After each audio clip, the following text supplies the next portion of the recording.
Pero ang nakuhang score ni Linda ay 790. Highest scorer.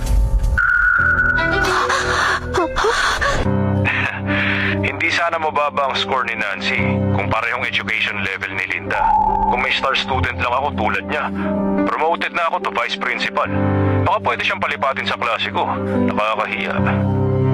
Paano nangyari yun? Si Nancy dapat disiplinahin niyo.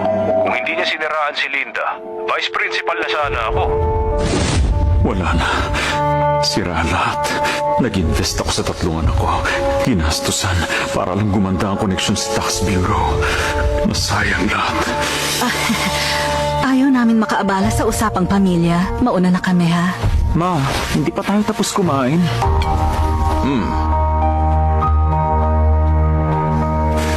Linda. Linda, halika rito. Kumakain pa ako. Sabihin niyo na lang ngayon.